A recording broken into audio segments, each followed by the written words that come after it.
You're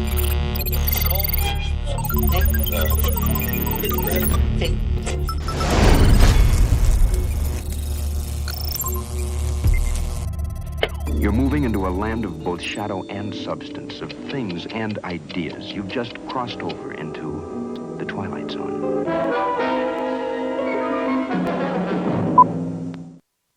And thanks for staying with us on the #1 4 o'clock show in the solar system. Derek Bradley is here with all the details.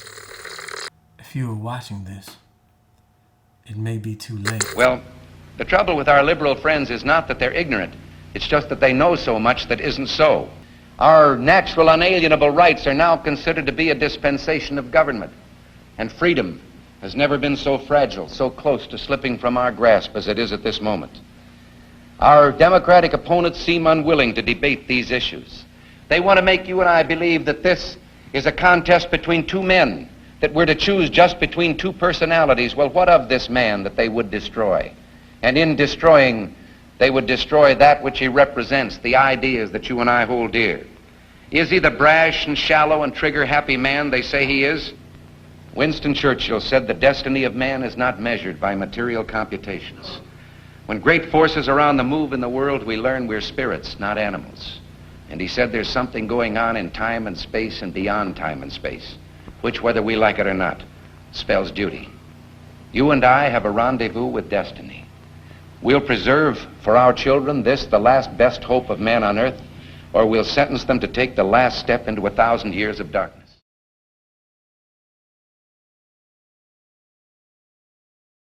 Eric, can you be specific about when you met Rockefeller, how it happened in these discussions?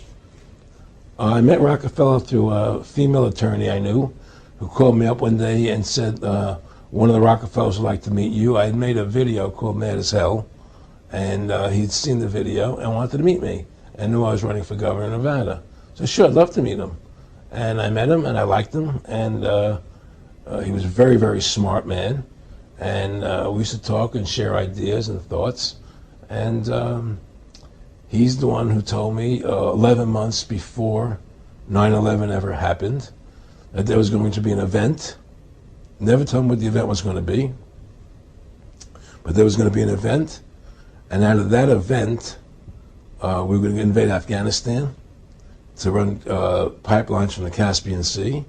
We were going to invade Iraq, to take over the oil fields, establish a base in the Middle East, and make it all part of the New World Order.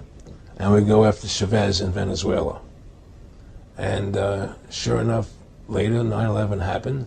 And I remember he was telling me how you're going to see soldiers looking in caves for people in Afghanistan and Pakistan and all these places. And there's going to be this war on terror, which is no real enemy. And the whole thing is a giant hoax, but it's a way for the government to take over the American people. He told you it was going to be a hoax. Oh, yeah. Oh, yeah.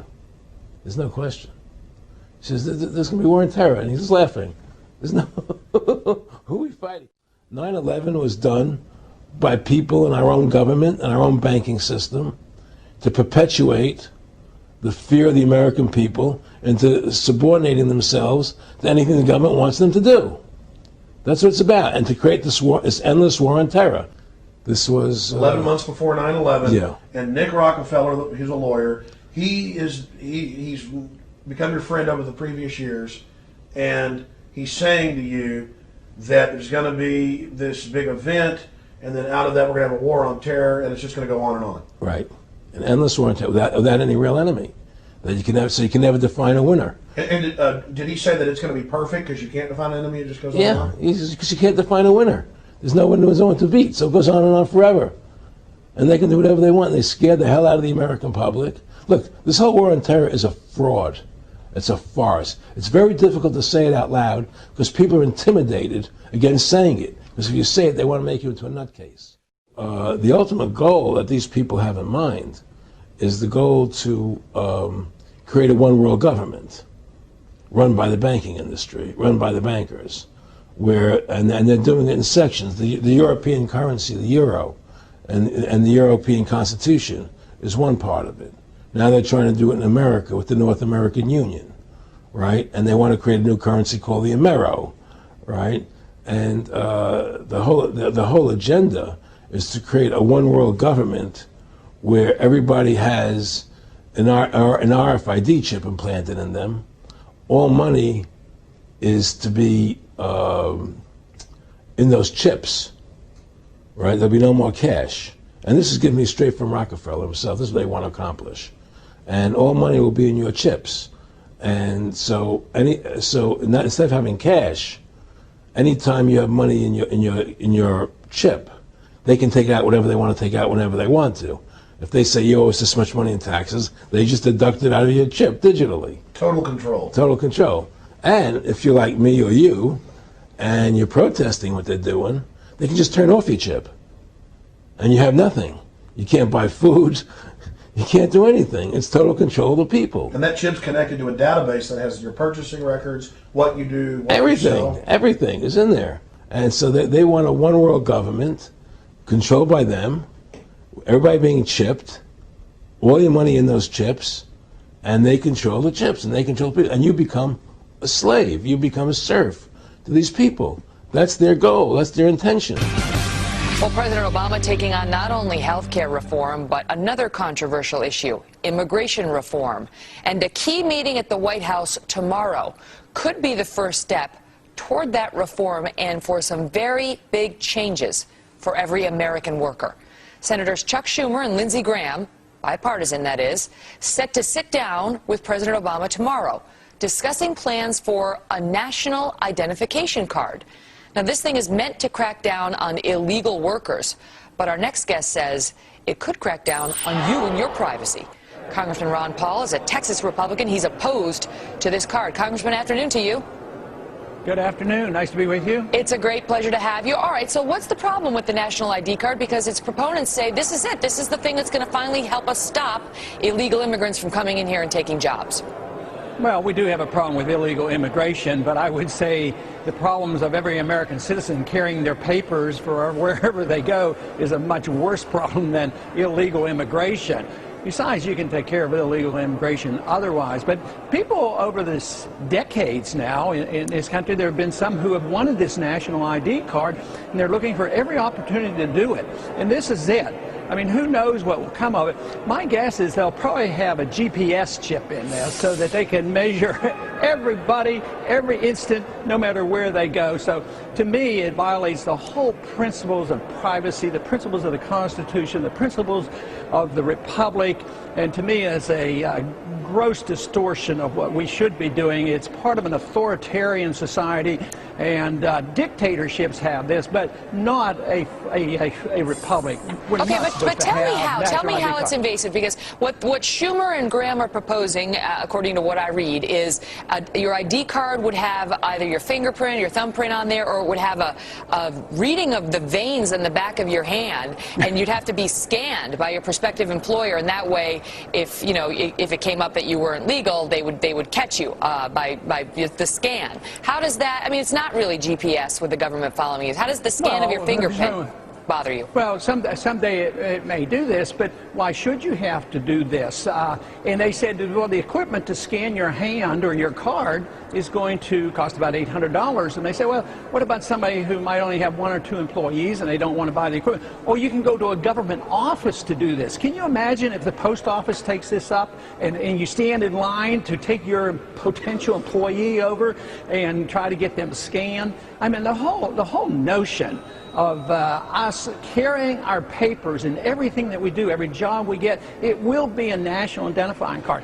One thing that Graham, I think, argued, well, we already have Social Security cards. Right. Well, I have a Social Security card that says not to be used for identification purposes. That's what the original Social Security card said. Well, but what about a driver's license? Virtually all of us have one of those. Yeah, but I don't have to have a driver's license to get a job. You know, I didn't have to have it to come to Congress. I didn't have to show that. Well, what about, Congressman, the people who are fired up about this, yes, they recognize it would result in somewhat of a loss of civil liberties, but they're very concerned about illegal immigration. And you say there are other ways of controlling it, but we're not doing it. Well, that's a failure of enforcing our laws, and one of the problems that we have is that we have a failed economic system that makes immigrants a threat to individuals because of our weak economy. So if we had a decent economy, we'd probably be begging for people to come in and work, because there would be, and quite frankly, a couple of years ago, I had as many people come to my office looking for immigrants to come in to work as I did people screaming and hollering because we had too many. What do you think? We were short. I'm sorry to interrupt. I would want to get your thoughts on this before I let you go. What do you think the government might do to us if we all had a national ID card? Well, they would monitor everything that we do. And surveillance, the lack of privacy, it's always for good purposes. Everything is for good, and they're going to get rid of illegal immigration, they're going to find the criminals, but they're also going to monitor every single person, every single thing they do. It's sort of this idea of why not have cameras every place on every street corner, because we'll catch the bad guy. Well, why don't they have cameras in our house in case there's child beating or wife beating? I mean, that's when one thing leads to another. You either believe in freedom or you don't. If you think you need supervision and surveillance constantly by your government, and right now, the degree of confidence and trust in our government is very, very low. To turn this additional tool over to the government, to me, should outrage the American people, and so far, the people I hear from are outraged. The technocracy that they're pushing towards is what is called transhumanism.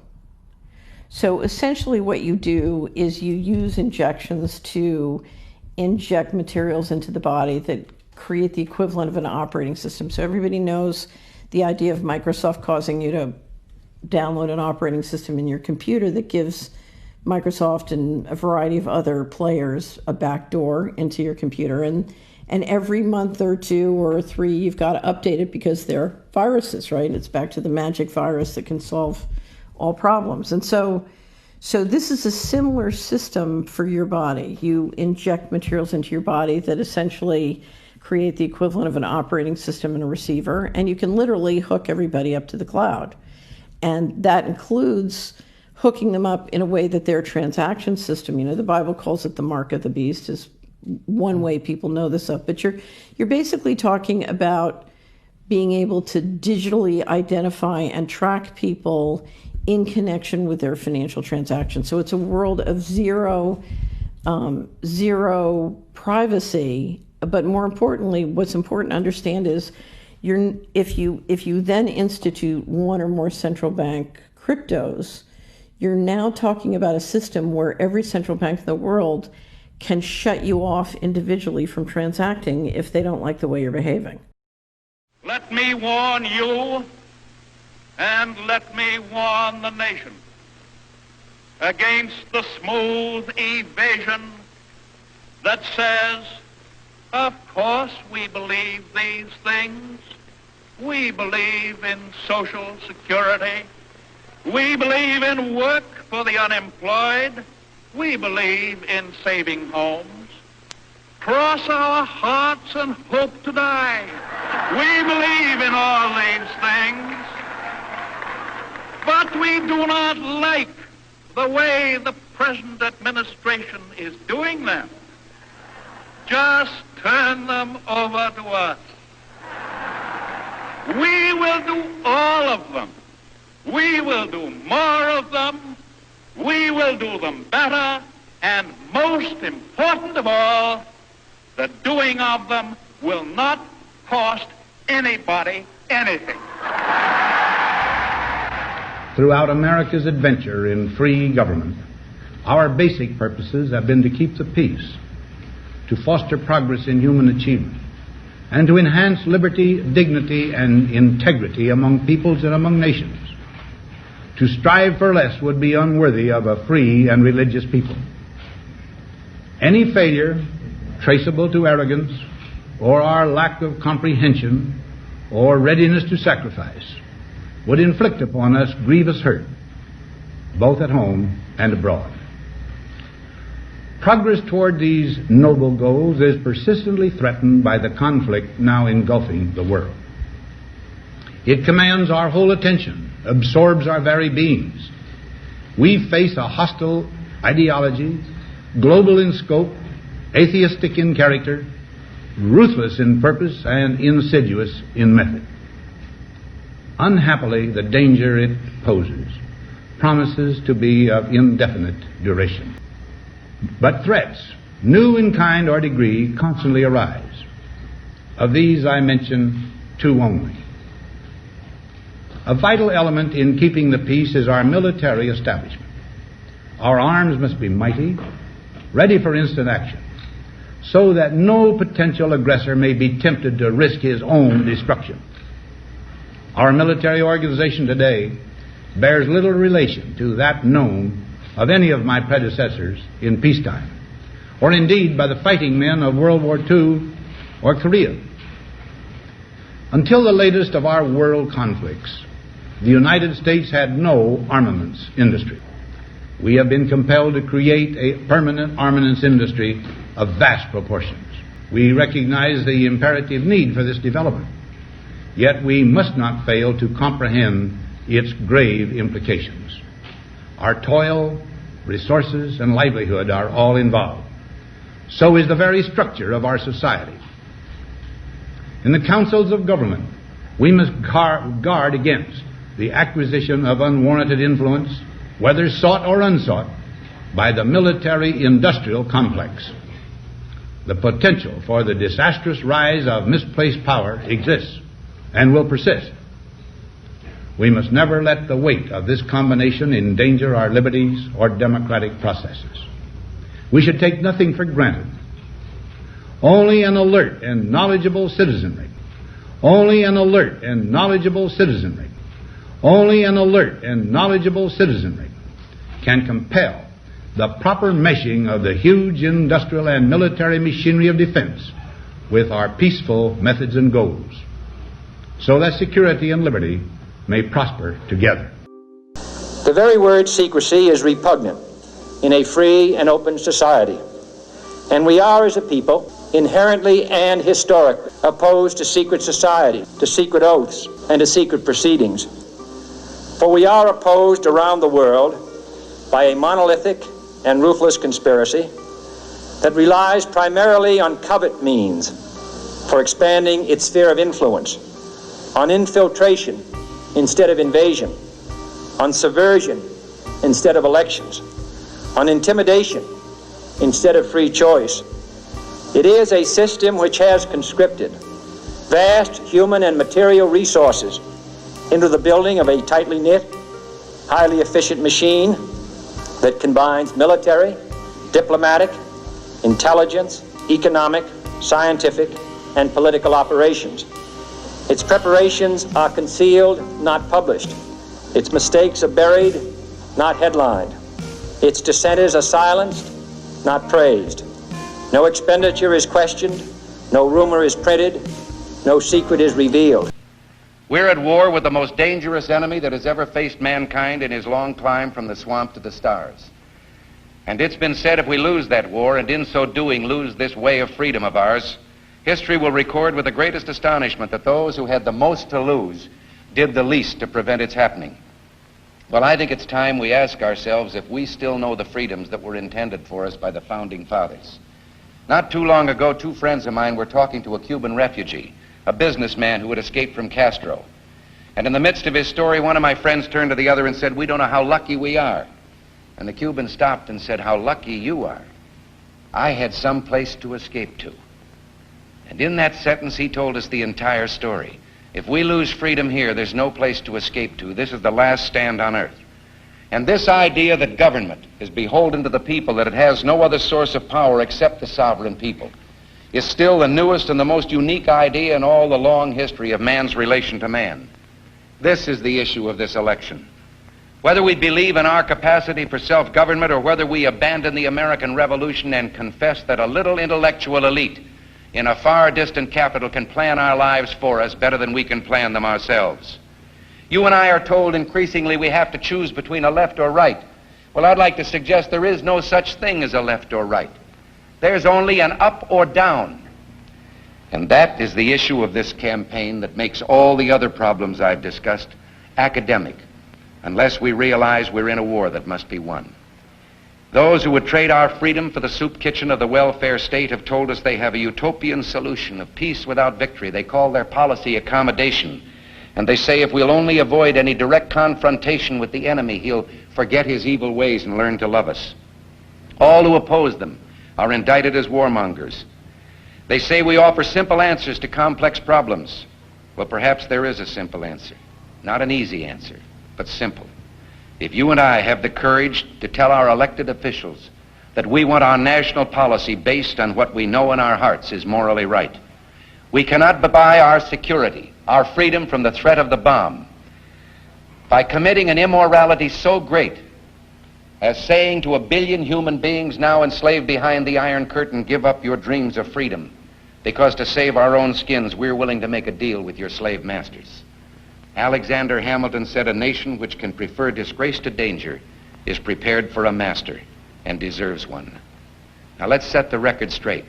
There's no argument over the choice between peace and war, but there's only one guaranteed way you can have peace, and you can have it in the next second: surrender.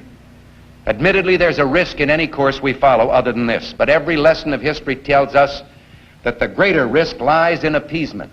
And this is the specter our well-meaning liberal friends refuse to face, that their policy of accommodation is appeasement. And it gives no choice between peace and war, only between fight or surrender. If we continue to accommodate, continue to back and retreat, eventually we have to face the final demand, the ultimatum. And what then? Well, Nikita Khrushchev has told his people he knows what our answer will be. He has told them that we're retreating under the pressure of the Cold War, and someday, when the time comes to deliver the final ultimatum, our surrender will be voluntary, because by that time, we will have been weakened from within spiritually, morally, and economically. He believes this because from our side he's heard voices pleading for peace at any price, or better read than dead.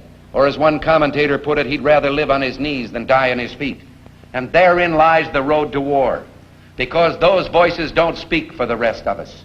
You and I know and do not believe that life is so dear and peace so sweet as to be purchased at the price of chains and slavery. If nothing in life is worth dying for, when did this begin? Just in the face of this enemy?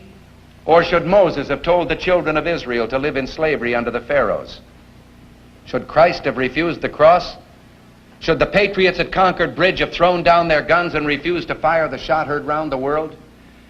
The martyrs of history were not fools.